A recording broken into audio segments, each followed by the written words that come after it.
Hello guys, तो कैसे हो आप सब लोग। एक और वीडियो में स्वागत करता हूँ। मैं पढ़ रहा हूँ तो आप भी पढ़ लीजिए। तो आज हम बात करने वाले हैं, सबसे पहले टॉपिक है हमारे पास टैक्सेशन। टैक्सेशन क्या होता है और टैक्सेशन के फीचर्स क्या होता है, और उसके बाद पढ़ेंगे हम एक अच्छा टैक्सेशन सिस्टम जो होता है उसके क्या फीचर्स होते हैं, कौन से ऐसे फीचर्स होते हैं जो उससे एक अच्छा टैक्सेशन सिस्टम बनाते हैं। टैक्सेशन क्या होता है?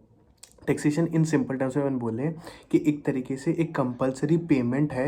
एक tax payer, a citizen of the country, जो रेजिडेंट ऑफ अ कंट्री है, वो देता है the payment to the government.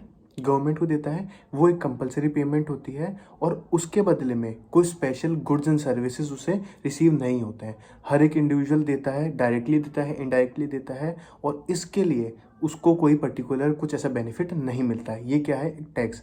English में बोलूँ तो a tax are compulsory payment to the government without any corresponding direct return of goods and services to the taxpayer। Simple terms में अब अपन पढ़ते हैं कि फीचर्स क्या होते हैं। चार फीचर्स होते हैं टैक्स के। टैक्स के क्या चार फीचर्स होते हैं? फर्स्ट होता है कंपलसरी पेमेंट। जैसे मैंने बताया, डेफिनेशन बोलती है कि ये कंपलसरी पेमेंट होता है। Tax is a compulsory payment irrespective कि आप ज़्यादा अर्न कर रहे हो या कम अर्न कर रहे हो, ठीक है, आपको ये जो है वो देना पड़ेगा। ये हम अब लीगली बाइंड है इससे, और अगर हम नहीं करते और टैक्स इवेड करते हैं तो इसके लिए हमें पनिशमेंट भी मिलती है सिंपल टर्म्स के अंदर। फिर उसके बाद क्या है, ये हमारी पर्सनल ऑब्लिगेशन है। हमारी पर्सनल ऑब्लिगेशन है कि हम जब पैसा अर्न करें किसी तरीके से, तो उसका जो एक टैक्स बनता है वो गवर्नमेंट को दिया जाए, और हमारी जो ये मॉरल ड्यूटी है कि हम हमारी इनकम को हाइड ना करें और टैक्स से बचने की कोशिश ना करें। उसके बाद है जनरल बेनिफिट। जनरल बेनिफिट क्या बोलते हैं कि जो टैक्स इनकर किया जाता है, वो अगर आपने ज़्यादा टैक्स दिया है तो ऐसा नहीं होगा कि आपके लिए स्पेशली कोई काम किया जाएगा। नहीं नहीं, ऐसा नहीं होगा।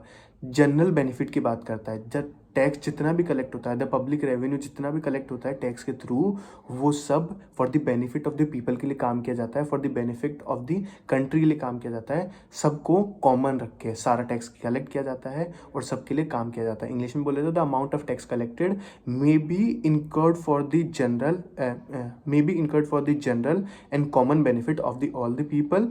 The payment of a tax by a person does not entitle him to receive any direct benefit from the government in return of the tax। जैसे मैंने बोला कि कुछ ज़्यादा दे दिया तो ऐसा नहीं कि आपको स्पेशल बेनिफिट नहीं मिलेगा।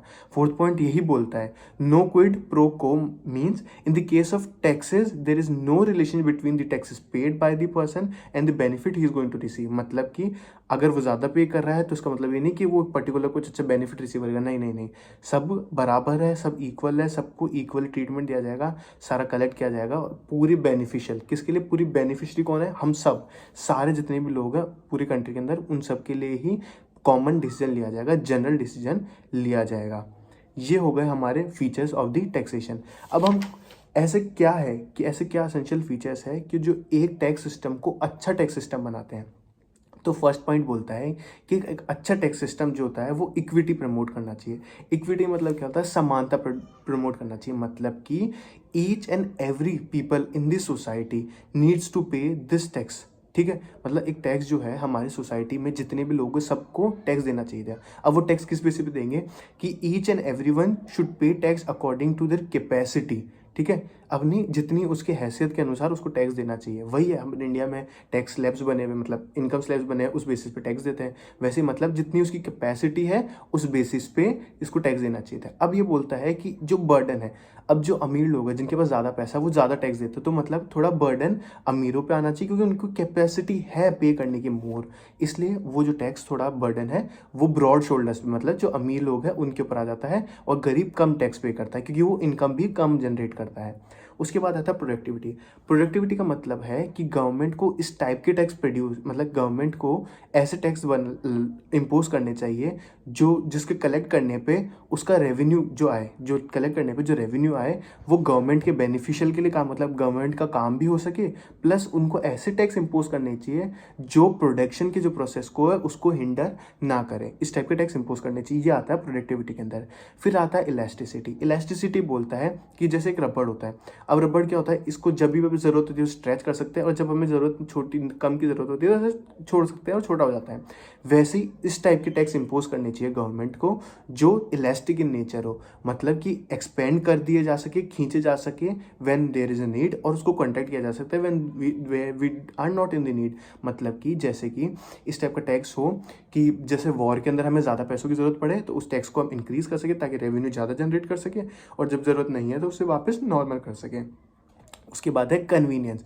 कन्वीनियंस का मतलब क्या है कि टैक्स पेयर को सोच समझ के टैक्स इम्पोज किया जा सके, कि जब टैक्स पेयर जो है वो अपने हिसाब से पे करना चाहिए, मतलब कि उसको कितना पे करना है वो डिसाइड कर दो, और अब कब पे करना है वो भी उसको पहले से डिसाइड करके बता दो कि अच्छा ये जो टैक्स है अब पे किया जाता है। अब ऐसे कोई जब भी रैंडमली मांग लिया जाए तो कितना अजीब होगा कि मतलब कि इस बार इस मंथ में हमारे को स्टार्टिंग ऑफ द मंथ मांगा, नेक्स्ट मंथ में बोला कि एंड ऑफ द मंथ में, तो ऐसे नहीं, ऐसे डिसाइड कर ले। जैसे कि अगर आपको लैंड से टैक्स लेना है तो लैंड वाला टैक्स जो है वो आप लोग हार्वेस्टिंग के टाइम, क्योंकि हार्वेस्टिंग के टाइम जब इंसान के पास पैसे आ जाता है, जब आपको सैलरी के ऊपर टैक्स लगाना है तो आप सैलरी के ऊपर टैक्स लगाओ जब इंसान को मंथ के स्टार्टिंग के अंदर सैलरी मिलती है, ताकि वो आराम से टैक्स पे कर सके।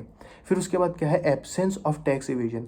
टैक्स को ऐसा बनाओ कि लोग टैक्स इवेजन ना करें, ब्लैक मनी मतलब अपनी इनकम को ना छुपाएं और टैक्स इवेड करने की कोशिश ना करें। ये कैसे हो सकता है, जब हम इनडायरेक्ट और डायरेक्ट टैक्सेस का एक अच्छा गुड मिक्सचर लाके इसमें इम्पोज करें। उसके बाद लास्ट पॉइंट है मैक्सिमम सोशल एडवांटेज। जो टैक्स होता है वो जितना ज़्यादा सोशल एडवांटेज करता है उतना अच्छा टैक्स है, ठीक है। कैसे कि social advantage in the sense कि बेनिफिट ऑफ द सोसाइटी की बात कर रहा है, benefit of the particular section की बात नहीं कर रहा। अगर वो ऐसा टैक्स है जो बेनिफिट कर रहा है पूरी सोशल सराउंडिंग्स को, पूरी सोसाइटी को, तो वो एक अच्छा टैक्स है, और अगर नहीं कर रहा तो वो एक बुरा टैक्स है। तो ये था हमारा essential of good tax system and plus taxation क्या है और उसके फीचर्स क्या है। पसंद आई ये वीडियो तो आपको पता है क्या करना है। Bye bye.